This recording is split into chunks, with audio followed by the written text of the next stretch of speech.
Members of the governing Progressive Liberal Party reflecting in worship this morning at Living Waters Kingdom Ministries on the singular event that helped to shape the modern Bahamas. Majority rule changed the life of the country when the Progressive Liberal Party beat the United Bahamian Party in securing the majority of seats in the House of Assembly on January 10, 1967.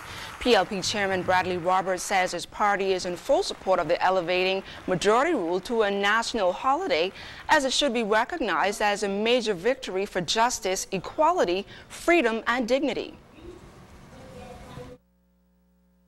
It pains me, however, to witness the careless, reckless, and wanton disregard too many of our people, especially by a number of our young black men, have for these precious and hard-fought freedom.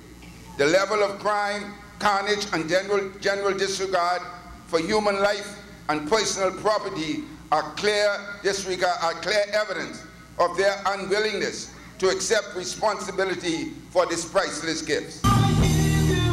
Dame Marguerite Pindling and former Governor General Arthur Hanna attended this morning's service. Prime Minister Perry Christie said both are among the few who remain a part of the country's living history. And in his final term, Mr. Christie says he has an obligation to ensure that the journey continues. The journey has to be one that is recognizably connected to making the weakest amongst us stronger. That has to be the commitment.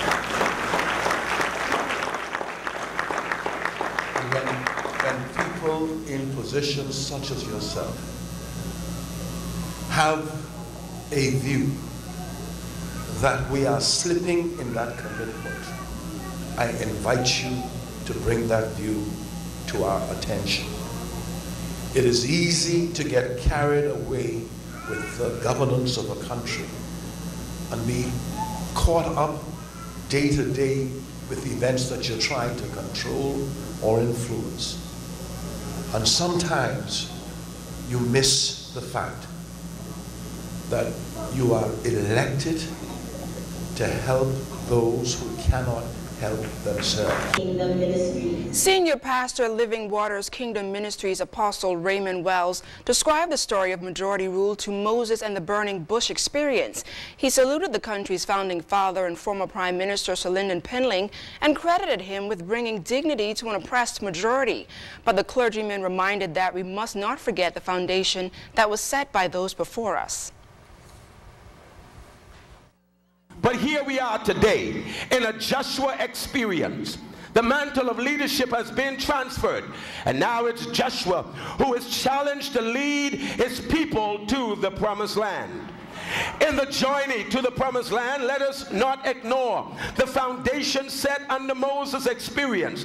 That experience upheld the dignity of man and recognized that the Bahamas is a Christian nation. The journey to the promised land must be a journey for the people.